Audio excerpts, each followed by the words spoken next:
à tous, c'est François. On se retrouve pour le podcast Land Rover Arc de Triomphe. Donc je suis dans le showroom d'Arc de Triomphe et j'ai rencontré un potentiel futur client, Frédéric. On a un peu discuté et donc on va se reparler et on va échanger sur le sujet de l'Evoque. Donc Frédéric, intéressé potentiellement par un Evoque ? J'ai un X3 actuellement sur ma société et le temps est venu de le renouveler. Et comme j'aime bien la nouvelle ligne suite au facelift de l'Evoque, je suis venu me renseigner. Surtout qu'il y a un choix de motorisation assez large, donc à mon avis ça implique pas mal de décisions sur le budget et la fiscalité.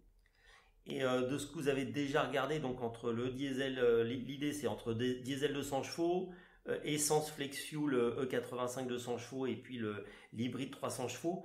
Vous avez regardé déjà, si on parle des cartes grises, ça donne quoi en termes de coût et de différence d'un modèle à l'autre ?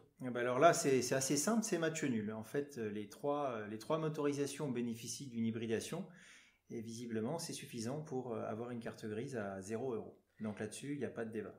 Ok, côté carburant, ça vous a déjà fait un peu réfléchir, vous avez déjà vu un petit peu, aujourd'hui c'est un diesel que vous avez, Oui. donc qu'est-ce que ça vous a dit en fait de ce côté-là ? Côté carburant, d'habitude, quand on pense société, on pense diesel et c'est ce que j'ai fait quand j'avais pris mon X3. Mais là, avec les taxes, c'est assez fortement remis en question sur le diesel, le D200. Selon les options équipement, on est à entre 1000 et 3000 € de TVS déjà. Le malus, lui, est assez négligeable et on a une faible consommation de carburant. Oui, c'est ça, c'est-à-dire qu'on est à quoi, 6-7 litres de mix, donc c'est raisonnable. Mais par contre, en effet, il y a la TVS qui est importante. Vous, l'aspect conso, c'est vraiment important. Vous êtes un gros rouleur ou vous faites combien de kilomètres par an à peu près ?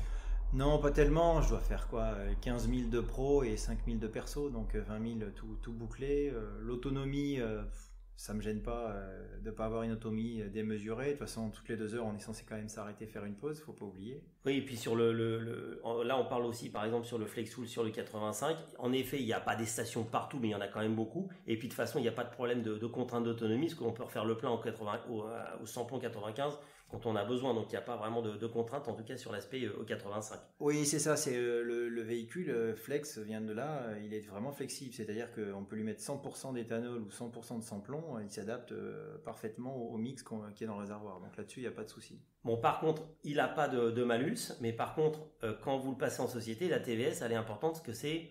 Ouais, et là on est plutôt entre 3 et 4 000 € selon option et équipement, donc c'est quand même un impact significatif pour une société. Donc le 85, ça a un sens si on la met en son nom propre, pas en société, et qu'on se fait des indemnités kilométriques. Mais là, oui, c'est ce à quoi je réfléchis, parce que si je la prends comme un particulier, donc il y a 0 TVS, puisque je suis un particulier à ce moment-là, et en indemnité kilométrique, je peux me rembourser jusqu'à 15 000 km professionnels par an, ce qui est à peu près ce que je fais. Le coût du carburant est quand même plus intéressant que le diesel. Parce qu'on est entre 70 et 80 centimes selon les endroits, c'est quand même pas mal. Puis comme on l'a dit, on peut recharger à peu près partout en E85 sans trop de stress, et de toute façon on peut compléter en 95 à tout moment. Bon, et on n'en a pas parlé, l'option P300 hybride rechargeable, il est rentré en décision un peu pour vous, ou il y a des critères qui font que c'est pas obligatoirement le produit pour vous ? Côté TVS, il n'y en a aucune, puisque c'est un modèle plug-in avec une batterie, du coup... pas de TVS ? Pas de TVS du tout, pas de malus. Par contre, il y a un peu un budget à prévoir à l'achat, il y a quand même 6 000 € par rapport au FlexFuel, parce que l'hybride, le P300, n'est dispo qu'en finition SE, qui n'est pas la première version. Même qui est la 3e quasiment version. Donc, exactement. Donc là, ça fait naturellement. Alors, c'est mieux équipé, mais par contre, il y a un surcoût naturel parce que c'est qu'en version, on va dire en moyenne supérieure, alors que le Flex et les autres versions sont disponibles en milieu et entre guillemets bas de gamme, en tout cas entrée de gamme. Donc exactement. En effet, ça force à dépenser un peu plus. Voilà.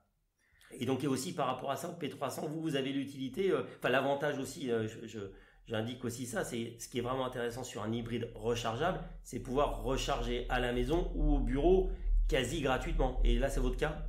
Non, pas vraiment. C'est vrai que ce modèle hybride, si on l'utilise vraiment d'une manière optimum, c'est-à-dire qu'on le recharge dès qu'on peut, donc à son domicile, dans un aéroport, etc.